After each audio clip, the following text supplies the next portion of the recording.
Hello friends, स्वागत है आप सभी लोगों का हमारे चैनल क्विक स्टडी में। मैं कमल बेस्ट। इस वीडियो के माध्यम से दोस्तों आपके यहाँ पर कराऊंगा जनरल साइंस का पार्ट नंबर 6, यानी कि दोस्तों यहाँ पर आपको सामान्य विज्ञान का पार्ट नंबर 6 मिलेगा। दोस्तों इससे पहले आपको 5 भाग कराए जा चुके हैं। यदि आपने पिछले वाले भागों को ना देखा हो तो आप ज़रूर देख लें, ताकि पिछले वाले क्वेश्चन भी दोस्तों आपके यहाँ तक तैयार हो जाएँ। और साथ में आप सारे क्वेश्चनों को लगातार नोट करते रहेंगे, ताकि एग्जाम के पहले दोस्तों आप सारे क्वेश्चनों को रिवाइज कर पाएँ। तो देखिए, शुरू करते हैं आज पार्ट नंबर 6 में। महत्वपूर्ण क्वेश्चनों को कापी और पेन आप निकाल लेंगे, ताकि जो क्वेश्चन यहाँ पर आपको मिलेंगे दोस्तों, या जो भी आपको बिंदु बताए जाएंगे, आप सारे बिंदुओं को लगातार नोट करते रहेंगे। तो देखिए, पहला क्वेश्चन क्या दिखता है दोस्तों आपको, निम्न में कौन एक तत्व का प्रकार नहीं है, यानी आपको बताना है which of the following is not a type of element. दोस्तों यहाँ पर देखिए, आपने एलिमेंट्स को देखा होगा, यानी कि आपने तत्वों को देखा होगा। दोस्तों यदि आप बात करें एलिमेंट्स की दोस्तों, तो आप पीरियोडिक टेबल को आराम से देख लें। आपने देखा होगा दोस्तों, पीरियोडिक टेबल में यदि आप नॉर्मली एक फिगर बनाएं यहाँ पर पीरियोडिक टेबल का, तो इस प्रकार से आप देखते हैं। यहाँ पर आप देखते हैं दोस्तों एस ब्लॉक होता है, और यहाँ पर होता है डी ब्लॉक, और यहाँ पर होता है पी ब्लॉक, और यहाँ पर होता है एफ ब्लॉक। तो यहाँ पर देखिए दोस्तों, एस ब्लॉक में जो होते हैं सारे के सारे क्या होते हैं, मेटल होते हैं। मेटल कहने का मतलब है दोस्तों धातुएं होती हैं।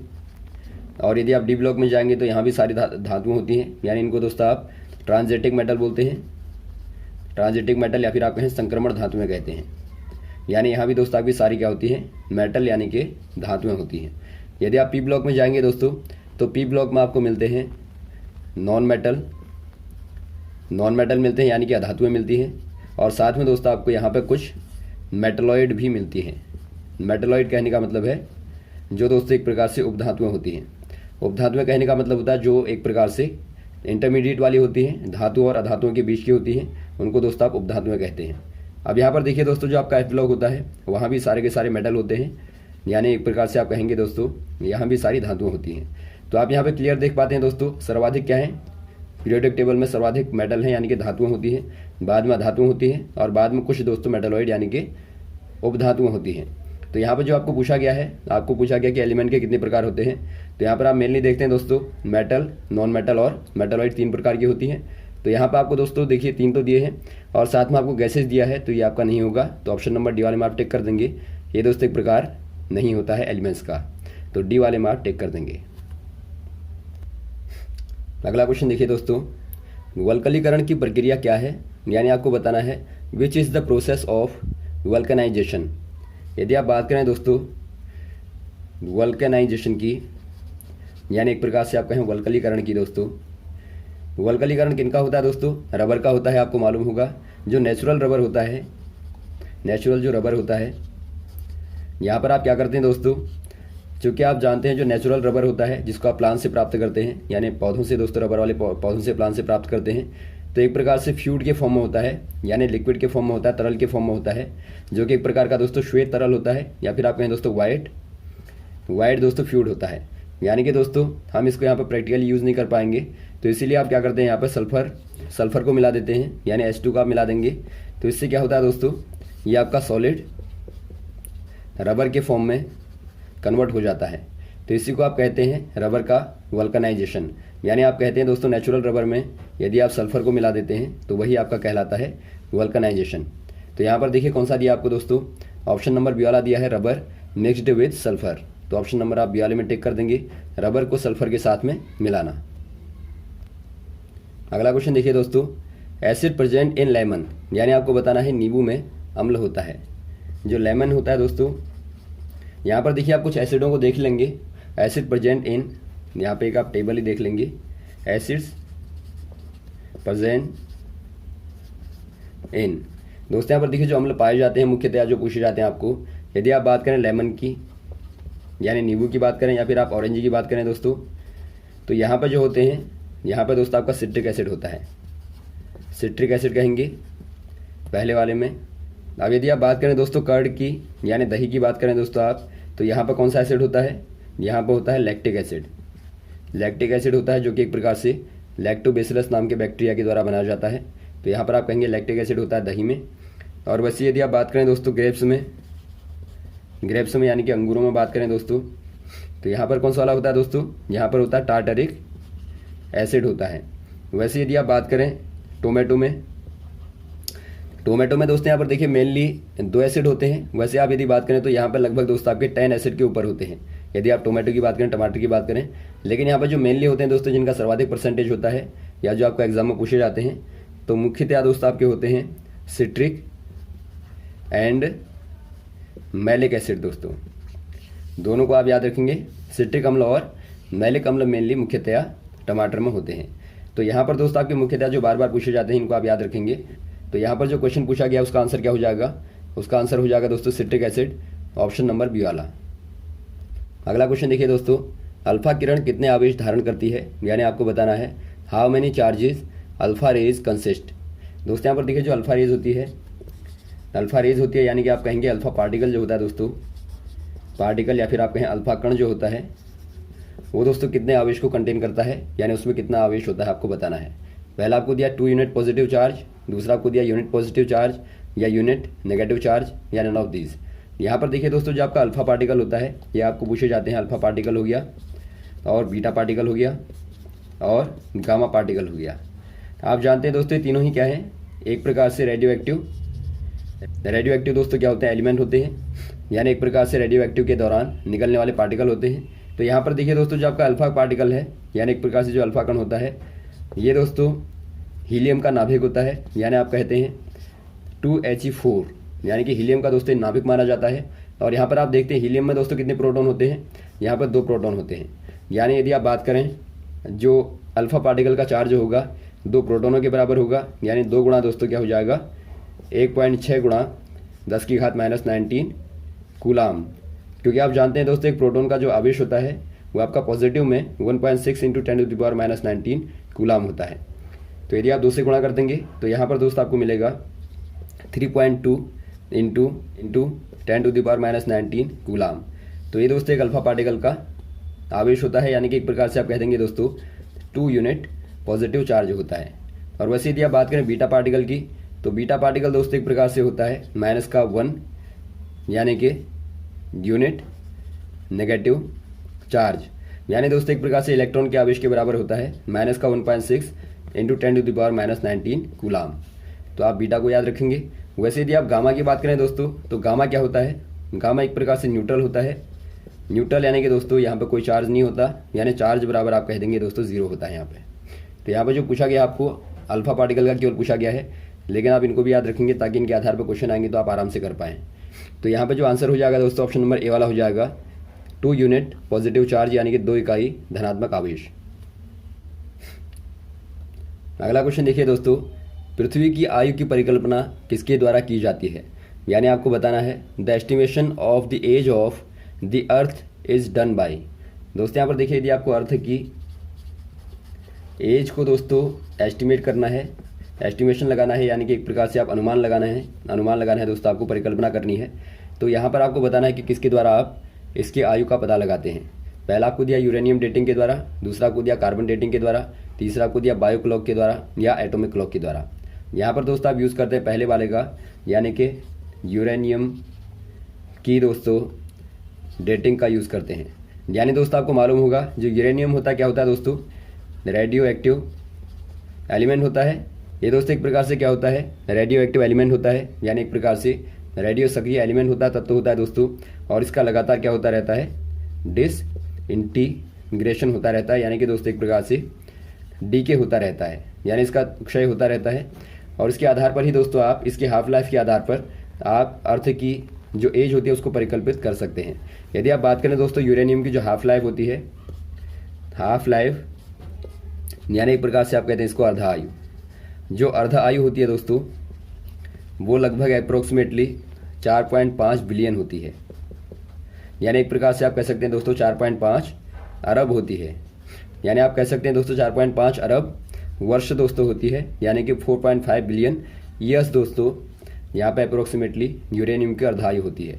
यानी एक प्रकार से आप कह सकते हैं जो यूरेनियम होता है दोस्तों, यूरेनियम 238 जो होता है, तो यहाँ पे दोस्तों देखिए हाफ लाइफ का मतलब क्या होता है? यानी कहने का मतलब है जो यूरेनियम 238 होता है उसको आधा डीके होने में दोस्तों, यानी कि आधा भाग उसका क्षय होने में 4.5 बिलियन वर्ष लगते हैं, और पूरा क्षय होने में दोस्तों इसका 2 गुना टाइम लगेगा। तो यही दोस्तों हाफ लाइफ कहलाती है। तो यहाँ पर आप ऑप्शन नंबर पहले वाले में टिक कर देंगे यूरेनियम डेटिंग के द्वारा। अगला क्वेश्चन देखिए दोस्तों, कार्बन डेटिंग से परिकल्पित हो सकता है, यानी आपको बताना है which can be estimate by carbon dating. अब देखिए दोस्तों, कार्बन डेटिंग क्या होती है। आपने ऊपर देखा यूरेनियम डेटिंग, जिसका इस्तेमाल आप अर्थ की एज को निकालने के लिए करते हैं। यहाँ यदि आप कार्बन डेटिंग की बात करें दोस्तों, तो इसका इस्तेमाल कहाँ पर होता है। आपको मालूम होगा दोस्तों, जो कार्बन का एक आइसोटोप होता है, आइसोटोप बोले तो समस्थानिक जो होता है दोस्तों C12, तो यहाँ पर दोस्तों एक प्रकार से रेडियो कार्बन होता है। रेडियो कार्बन कहने का मतलब होता है एक प्रकार से दोस्तों ये रेडियो एक्टिव एलिमेंट होता है, रेडियो एक्टिव तत्व होता है, इसका डीके होता है लगातार। तो इसके आधार पर दोस्तों आप जीवाश्मों की आयु को पता लगा सकते हैं, यानी जो फोसाइल होते हैं दोस्तों, एक प्रकार से जो फोसाइल होते हैं उनकी दोस्तों एज का आप मालूम कर सकते हैं, यानी आप कह देंगे एज ऑफ द फोसाइल, यानी कि जीवाश्म की दोस्तों जीवाश्म की आयु का आप पता लगा सकते हैं, क्योंकि आप जानते हैं जो जीवाश्म होते हैं ऑर्गेनिक कंपाउंड होते हैं, यानी कि एक प्रकार से उनमें दोस्तों क्या होता है, कार्बनिक पदार्थ होते हैं। कार्बनिक पदार्थ होते हैं यानी कार्बन पाया जाता है। तो कार्बन की दोस्तों आप लाइफ को देखेंगे कहाँ तक पहुँची है, तो उसके आधार पर आप इसकी गणना कर सकते हैं। तो यहाँ पर ऑप्शन नंबर हो जाएगा आपका बी वाला। अगला क्वेश्चन देखिए दोस्तों, हाइड्रोजन के समस्थानिक की संख्या है, यानी आपको बताना है the numbers of isotopes in the hydrogen. यदि आप बात करें दोस्तों हाइड्रोजन के समस्थानिक की यानी कि आइसोटोप्स की, पहले तो आपको मालूम होना चाहिए आइसोटोप क्या होता है। आइसोटोप के बारे में बार बार बताया जा चुका है दोस्तों। जो समस्थानिक होते हैं, समस्थानिक जो होते हैं उनमें क्या खासियत होती है, उनके दोस्तों एटॉमिक नंबर सेम होते हैं। एटॉमिक नंबर सेम होते हैं, यानी कि नंबर ऑफ प्रोटॉन दोस्तों सेम होते हैं, लेकिन उनका जो एटॉमिक मास होता है, एटॉमिक मास क्या होता है दोस्तों, डिफरेंट होता है। तो इन्हीं को क्या बोलते हैं आप, समस्थानिक बोलते हैं, यानी कि आइसोटोप बोलते हैं। अब यहाँ पर देखिए आपको पूछा गया है कि हाइड्रोजन के समस्थानिक कितने होते हैं। हाइड्रोजन के दोस्तों 3 समस्थानिक होते हैं, 1H1, 1H2 और 1H3 होते हैं। पहले वाले को दोस्तों आप क्या बोलते हैं, हाइड्रोजन बोलते हैं। सेकंड वाले को आप बोलते हैं ड्यूटेरियम, और थर्ड वाले को आप बोलते हैं प्रोटियम। और यहाँ पर देखिए यदि आप बात करें नंबर्स ऑफ, यहाँ पर बात करें नंबर्स ऑफ प्रोटॉन की दोस्तों, तो प्रोटॉन यहाँ पे जो होते हैं हाइड्रोजन में केवल एक प्रोटॉन होता है। और यहाँ पर आप बात करें दोस्तों, यहाँ भी एक ही प्रोटॉन होता है और यहाँ पर भी एक ही प्रोटॉन होता है। लेकिन आप बात करें नंबर्स ऑफ न्यूट्रॉन की, तो आपको मालूम होगा हाइड्रोजन में दोस्तों कोई भी न्यूट्रॉन नहीं होता, यानी कि यहाँ पे 0 न्यूट्रॉन होते हैं। नंबर ऑफ न्यूट्रॉन पूछा जाए यदि आपको, नंबर ऑफ न्यूट्रॉन, तो यहाँ पर दोस्तों 0 होते हैं, यहाँ पर 1 न्यूट्रॉन होता है और यहाँ पर 2 न्यूट्रॉन होते हैं। और यदि आप बात करें नंबर्स ऑफ इलेक्ट्रॉन, तो यहाँ पर 1 और 1। तो यहाँ पर आपने देखा दोस्तों 1 प्रोटॉन होते हैं, 0 1 2 न्यूट्रॉन होते हैं और 1 क्या होते हैं, इलेक्ट्रॉन्स होते हैं। तो ये भी आपको मालूम होना चाहिए। तो यहाँ पर जो आंसर हो जाएगा दोस्तों क्या हो जाएगा, ऑप्शन नंबर बी वाला हो जाएगा। 3 समस्थानिक हाइड्रोजन के होते हैं। अगला क्वेश्चन देखिए दोस्तों, निम्न में किसे फिलोसोफर वुल कहा जाता है, यानी आपको बताना है which of the following is called philosopher's wool. दोस्तों यहाँ पर देखिए जो फिलोसोफर वुल कहा जाता है, फिलोसोफर जो वुल कहा जाता है दोस्तों, या फिर आप कहें वूल कहा जाता है, ये कहा जाता है जिंक ऑक्साइड को, यानी कि आप कहते हैं ZnO को दोस्तों कहा जाता है। जब आप दोस्तों जिंक को जलाते हैं यानी कि बर्न करते हैं एयर में, यानी O2 की उपस्थिति में दोस्तों, तो यहाँ पर ZnO बनता है। यहाँ पर आप 2 लगा देंगे तो ZnO बनता है दोस्तों यहाँ पे, यानी जिंक ऑक्साइड बनता है। इसी को दोस्तों आप क्या बोलते हैं, यदि आप इसका जो रेसिड्यू है यानी एक प्रकार से जो अवशिष्ट होता है दोस्तों, यदि आप उसको इकट्ठा करें तो वही क्या होता है, वही कहलाता है फिलोसोफर वुल। तो ऑप्शन नंबर यहाँ पर हो जाएगा जिंक ऑक्साइड।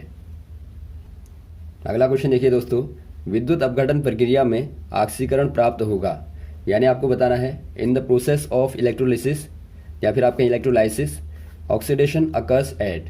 दोस्तों यहाँ पर देखिए जो ऑक्सीडेशन होता है यानी कि ऑक्सीकरण होता है, वो आपको बताना है कि जो विद्युत अपघटन प्रक्रिया होती है यानी कि जो इलेक्ट्रोलाइसिस की प्रोसेस होती है वहाँ पे कहाँ प्राप्त होता है।